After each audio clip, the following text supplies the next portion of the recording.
Today I want to share some weird anxiety facts with you.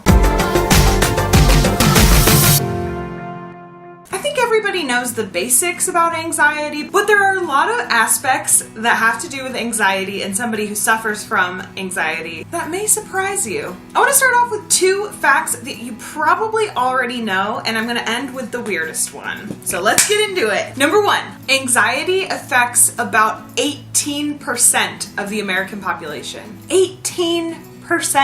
I know I'm constantly saying you're not alone, but that fact alone should show you really are not alone. Speaking of not being alone, the Fearless Fam, which is what I call my subscribers here on my channel, is a group of anxious but fearless explorers. And we actually just started our own closed Facebook group. So if you're looking to make an internet friend, discuss anxiety openly with people, or if you're seeking help on something very specific, go check out that link down below, request to join the group, and I'll respond to your request in just a couple hours. Basically, it's a place where we get to hang out. Number two, anxiety is more common, actually much more common, in adults than it is in teenagers. In the United States, it's estimated that approximately 10% of teenagers deal with some form of an anxiety disorder, but about 40% of adults suffer from an anxiety disorder. That's 10% in teenagers and 40% in adults. There's got to be some correlations going on as far as getting older and the brain is continually developing, and that's when anxiety can really come about. I know there are a couple members of the Fearless Fam who have told me that their anxiety has just recently kicked in and they are nowhere near being a teenager anymore. So overall, it is more common to be an adult with anxiety. But then it's this weird thing where I feel like adults don't want to talk about it because it's like embarrassing, or like you're supposed to be good at being an adult like as soon as you move out of your parents' house or go to college or turn 18 or whatever. And we're not very good at being adults. And then there's like all these like other stressors that come along when you turn 18 and have to like pay all these bills, and then you graduate college, and it's just hard. Being an adult is hard. That's got to have a little bit to do with it, in addition to the formation of the brain and chemical imbalances that are kind of just starting to pop up and all that kind of stuff. Now we're getting into the really weird facts. Number three, anxious people are more likely to suffer from balance problems. Anxious people are more likely to feel dizzy for no reason and sway more than other normal people while just standing there. This is so funny because I feel like I sway all the time. I'll just be standing in line at a grocery store and I'll be swaying, and I always have these like, thanks anxiety, but I basically always have these thoughts like, what if all the people around me think I'm drunk right now? Also, there's a study done in 2009 showing that treating the balance problem early on can actually help the anxiety later on.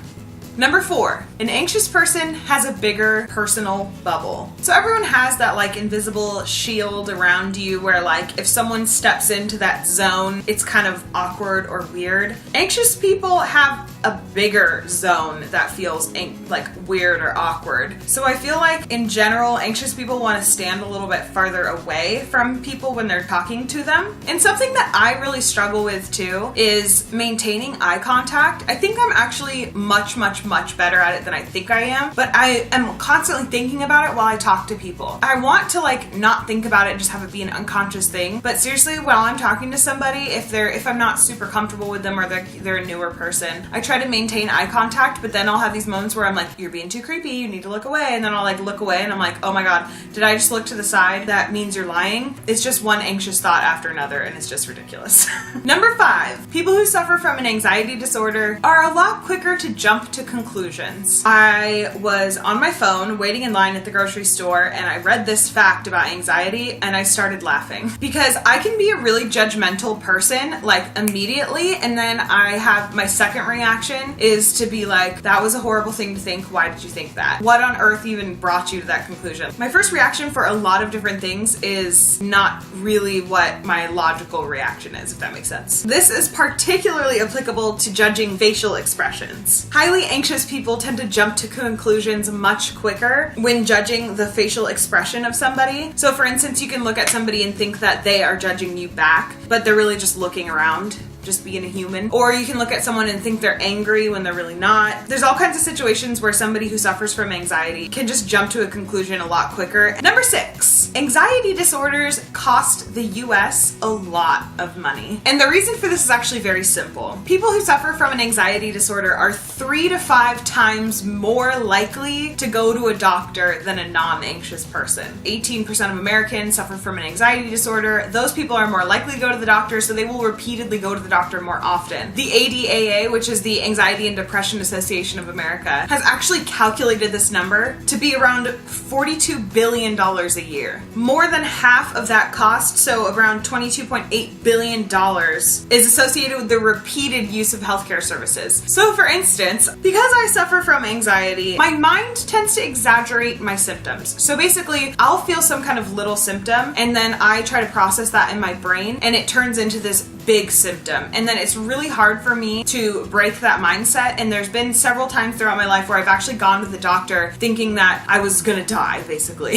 So I do remember one time in particular, I was just totally freaked out and convinced that I was suffering from some horrible disease and I was gonna die. And I ended up going in for like a health checkup. They ordered blood work and there was like all this kind of stuff. They actually like drew my blood and did like all these blood tests and stuff. And it was in my head in the end. That's really what it ended up being. Number 7, very closely related. Anxiety actually does have physical symptoms. The area of my personal anxiety where I know this a little too well is panic attacks. Every time I've had a panic attack, I thought I was going to die of a heart attack. And actually, I do have a friend with a very similar story who said one time they actually did go to the hospital because they had never had a panic attack. They never really dealt with anxiety much before, and they were about to have a big medical procedure. And I think it was like the night before, a couple nights before, they were feeling like heart palpitations and they thought they were having a heart attack. So they asked their roommate to like rush them to the hospital, and it turned out to be a panic attack. Really, really common symptoms and symptoms I've personally experienced are shortness of breath, like feeling like you can't catch your full breath, feeling really shaky. I've definitely been like shaky from nervousness before, feeling nauseous, like you're gonna throw up, a headache, a rapid heartbeat, and dizziness. I have experienced all of that because of anxiety. The trick is trying to figure out when it's actually a symptom associated with anxiety and when it's something that you should go to the doctor for. That is like seriously the hardest part of having anxiety. Like, when do I actually freak out? Number 8. Now this one is less of a fact and more of like an opinion from scientists. It's from a UK website that I was on. And basically the whole argument is that anxiety exists for a good reason. Anxiety tells us that we're in danger, we need to do something about it, and the whole argument is that our anxious ancestors are the ones who were successful. So basically I'm imagining these like cavemen, and back in the day there was like this total laid back caveman that's like,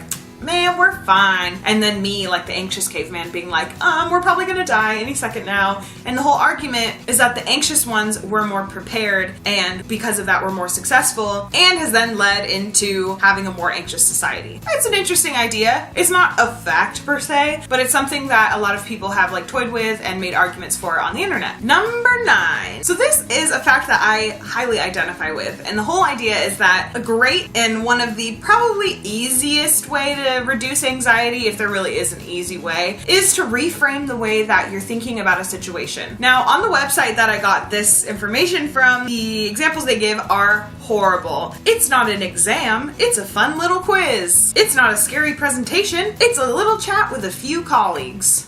That doesn't really help me to think about it like that, but I've done a bit of reading on cognitive behavioral therapy. At some point in my life, I want to go to a cognitive behavioral therapist. I've just kind of put it off and it hasn't been like a priority, even though it probably should be. But I've done some reading on it, and from my understanding, it's about retraining your brain to react differently to different situations. And it does have a lot to do with reframing your thoughts and the way that you are mentally preparing for some kind of impending doom, or some kind of thing that your anxiety is telling you is impending doom. Personally, I attribute a lot of my success with coping with my anxiety throughout my daily life to this process of retraining my brain and reframing my thoughts. It's a lot harder to do in the moment, so personally, I've had a lot of success thinking about it on my own and then trying to put it into practice when I'm out in public. I'll put a link down below to a video that personally helped me out as far as understanding what CBT is and how the process can help retrain my brain to deal with my anxiety in a more fruitful way. Number 10, the last anxiety fact, is the weirdest one I have ever read in my life, but it has scientific studies backing it up, so it's actually a real thing. Somebody suffering from an anxiety disorder is more likely to smell a neutral smell, so something that doesn't smell like good or bad, just something neutral. They're more likely to think that it smells horrible. So basically, anxiety affects how you process smells. I had no idea. So now what I want to do is I want to think about this weird fact about how anxiety can affect the way you smell things, and I want to put that in my brain and think about it throughout the week, and I'll let you know what the conclusion of this is. Please please comment below if this is something you've experienced. If you want to send me a DM on Facebook, that works too. I understand if you don't want to like put yourself out there as somebody who has anxiety. Not everybody is ready to like put that label on themselves. But yeah, please tell me if the whole world stinks. Those are my top 10 weird anxiety facts. I hope you guys enjoyed this video. If you have any other requests for next week's Mental Health Monday, please let me know. Thanks for watching, and I will see you tomorrow for Travel Talk Tuesday. Okay, bye!